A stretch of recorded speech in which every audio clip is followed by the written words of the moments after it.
बिस्मिल्लाहिर्रहमानिर्रहीम। शुरू करता हूँ अल्लाह के पाक नाम से जो बहुत बड़ा मेहरबान नायत रहने वाला। दोस्तों, बहनों, भाइयों, बुजुर्गों, अस्सलाम वालेकुम। तारीख इस्लाम में हजरत खालिद बिन वलीद की हम दास्तान जारी रखे हुए हैं और इसकी आज किस्त में हम आपको खुशामदीद कहते हैं। तो दोस्तों, ये उस वक्त की बात है जब हजरत खालिद बिन वलीद नए नए मुसलमान हुए थे।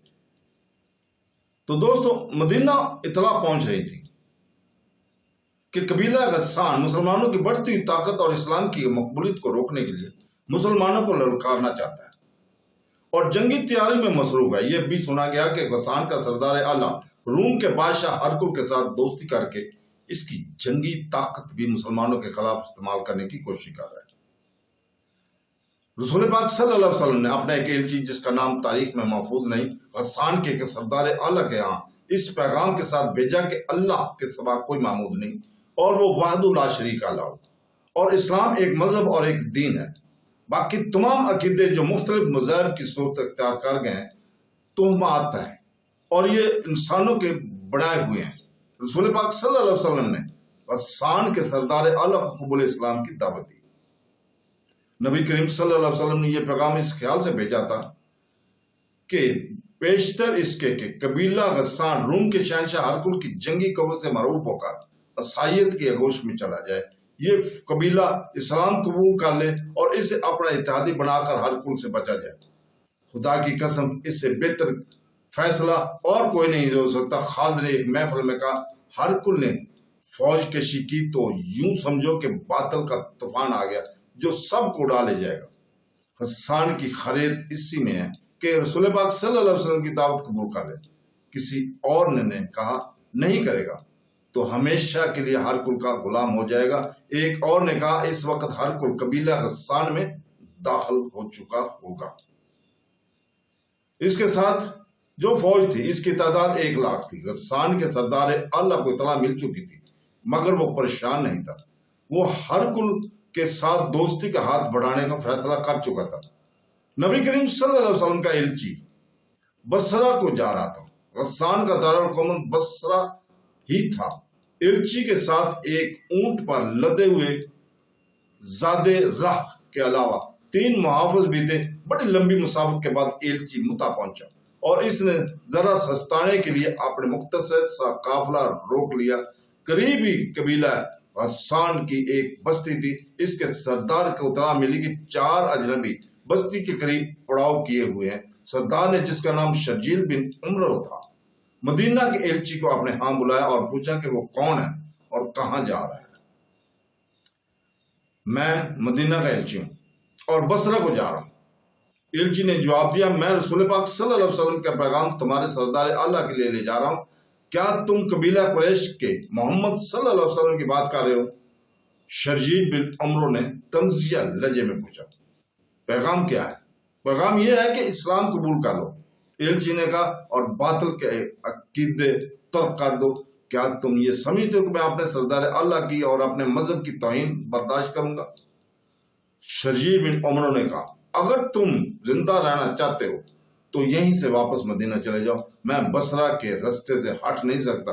एलची ने कहा, ये रसूल पाक सल्लल्लाहु अलैहि वसल्लम का हुक्म है जिसकी तमील में मैं फख्र से अपनी जान दे दूंगा और मैं बड़े फख्र से तुम्हारी जान लूंगा।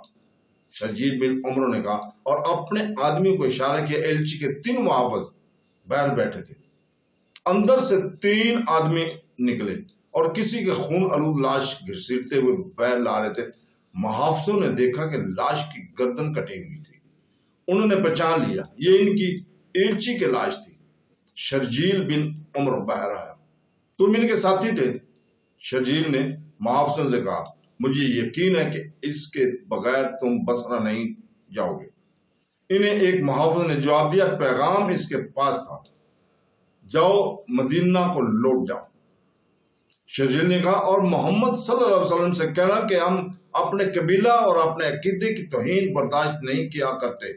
अगर ये शख्स बसरा पहुंच जाता तो वहां कत्ल हो जाता। खुदा की कसम, एक मुहाफिज ने कहा, हम अपने मेहमान के साथ ये सलूक नहीं किया करते। मैं तुम्हें मेहमान समझकर तुम्हारी जान बख्शी कर रहा हूँ। शर्जील ने कहा, और मुझे یہ نہ کہنا کہ میں تمہیں اس کے لاش دے دوں گا۔ مدینہ کی تمام تر آبادی کو معلوم ہو چکا تھا کہ رسول پاک صلی اللہ علیہ وسلم کا ایلچی دعوت اسلام لے کر بصرہ گیا ہوا ہے۔ سب ایلچی کی طرف واپسی کا انتظار کر رہے تھے، لیکن تینوں محافظ ایلچی کے بغیر واپس آئے۔ ان کے چہروں پر گرد کی تہ اور تھکن کے اثار بھی نہیں تھے، غم و غصے کے تاثرات بھی تھے۔ اور مدینہ داخل ہوئے تو لوگ ہجوم کر کے آ گئے۔ خدا کی قسم ہم انتقام لیں گے، محافظ بازو لہرا لہرا کر کہتے جا رہے تھے۔ متا کے شرجیل بن عمرو کا قتل ہم پر فرض ہو گیا۔ جب یہ خبر رسول پاک صلی اللہ علیہ وسلم کو ملی تو باہر مدینہ کی آبادی اکٹھی ہو گئی تھی۔ عربوں کے رواج کے مطابق قتل کی سزا قتل تھی۔ باہر لوگ انتقام کے نعرے لگا رہے تھے۔ اس دور میں بھی آج کل کی طرح ایک دوسرے کی ایلچیوں کو، جن کی حیثیت سفیروں جیسی ہوتی تھی، دشمن بھی تحفظ دیتا تھا۔ کسی کی ایلچی کو قتل کر دینا کا مطلب اعلان جنگ سمجھا جاتا تھا۔ اہل مدینہ رسول پاک صلی اللہ علیہ وسلم نے باہر آ کر مدینہ والوں کے بکھرے ہوئے ہجوم سے فرمایا، میں نے انہیں لڑائی کے لیے نہیں للکارا تھا، میں نے انہیں سچا دین قبول کرنے کو کہا تھا۔ اگر وہ لڑنا چاہتے تو ہم لڑیں گے، ہم انتقام لیں گے۔ مسلمان کمزور نہیں۔ ہجوم نعرے لگا رہا تھا، مسلمانوں کا خون اتنا اراضا نہیں، ہم اللہ اور رسول خدا صلی اللہ علیہ وسلم کے ناموس پر مر مٹیں گے۔ رسول کریم صلی اللہ علیہ وسلم کے حکم سے اسی روز مجاہدین اسلام کی فوج تیار ہو گئی، جس کی تعداد 3000 تھی۔ رسول پاک صلی اللہ علیہ وسلم نے سپہ سالاری کے فرائض زید بن حارثہ کو سونپے۔ اگر زید شہید ہو جائیں تو سپہ سالار جعفر بن ابی طالب ہوگا۔ نبی کریم صلی اللہ علیہ وسلم نے فرمایا، جعفر بھی شہید ہو جائے تو سپہ سالار عبداللہ بن رواحہ ہوگا۔ اگر عبداللہ کو بھی اللہ تعالیٰ شہادت عطا کر دے تو فوج اپنا سپہ سالار خود چن لے۔ مورخ ابن سعد اور مغازی لکھتے ہیں کہ رسول پاک صلی اللہ علیہ وسلم نے یہ 3 سپہ سالار درجہ بدرجہ مقرر کر کے مجاہدین کو دعاؤں کے ساتھ رخصت کیا۔ آپ صلی اللہ علیہ وسلم نے یہ سپہ سالار زید بن حارثہ سے فرمایا کہ متا پہنچ کر سب سے پہلے شرجیل بن عمرو کو، جو ہمارے ایلچی کا قاتل ہے، قتل کیا جائے۔ پھر متا اور اس کے ارد گرد کے لوگوں کو کہا جائے کہ وہ اسلام قبول کر لیں۔ انہیں بتایا جائے کہ اسلام کیا ہے۔ اگر وہ قبول کر لیں تو ان پر ہاتھ نہ اٹھایا جائے۔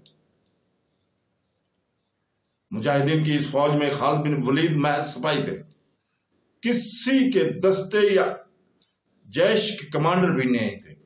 روم کے شہنشاہ ہرقل کی فوج آج کے اردن میں کسی جگہ خیمہ زن تھی۔ یہ قبیلہ غسان کا علاقہ تھا۔ فوج کی تعداد مورخین کے مطابق 1 لاکھ تھی۔ یہ فوج اس علاقے کی بستیوں پر چھا چکی تھی۔ کھڑی فصلیں گھوڑے اور اونٹ کھا رہے تھے۔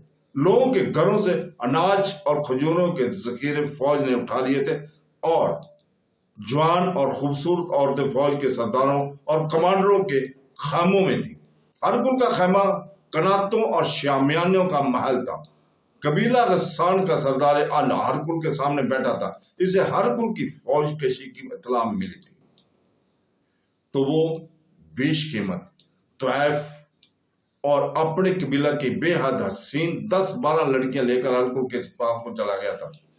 اب ان لڑکیوں میں سے 2-3 ہرقل کے پہلوؤں میں بیٹھی ہوئی تھی،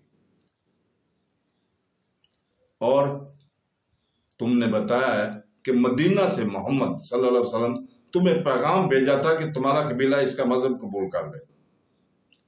ہرقل نے کہا، میں نے یہ بھی بتایا کہ میرے ایک سردار شرجیل بن عمرو نے مدینہ کے ایلچی کو مجھ تک نہیں پہنچنے دیا۔ غسان کے سردار اعلیٰ نے کہا، اسے متا میں قتل کر دیا تھا۔ کیا مدینہ والوں میں اتنی طاقت اور جرت ہے کہ وہ اپنے ایلچی کے قتل کا انتقام لینے آئیں؟ ہرقل نے پوچھا، ان کی طاقت کم ہے اور جرت زیادہ۔ سردار اعلیٰ نے کہا، ان لوگوں پر محمد صلی اللہ علیہ وسلم کا جادو سوار ہے۔ پہلے پہل مجھے ان کے متعلق اطلاع ملی ہے کہ وہ انہیں کوئی اہمیت نہیں دی، مگر انہوں نے ہر میدان میں فتح پائی، اور ہر میدان میں ان کی تعداد بہت تھوڑی تھی۔ मैंने सुना है कि मोहम्मद सल्लल्लाहु अलैहि वसल्लम और इनके सलारों की जंगी चालों के सामने कोई ठहर नहीं सकता। इसने मुझे अपने मजहब का जो पैगाम भेजा था, इससे पता चलता है कि वो अपने आप को बहुत ताकतवर समझने लगा है। तुम क्या चाहते हो? हरकुल ने एक नईम बराना लड़की के हाथ से शराब का प्याले लेते हुए पूछा। बात साफ कह दो तो मेरे लिए भी अच्छा है और आपके लिए भी। सरदार आला ने कहा, मैंने आपकी फौज देख ली है। मेरा कबीला कोई छोटा कबीला नहीं, अगर ज्यादा नहीं तो आप जितनी फौज मेरे पास भी है। आप अपने मुल्क से दूर हैं। अगर हम लड़ेंगे तो मैं अपनी जमीन पर लड़ूंगा जहां का बच्चा बच्चा आपका दुश्मन है। क्या तुम मुझे धमकी दे रहे हो? हरकुल ने मुस्कुरा कर पूछा।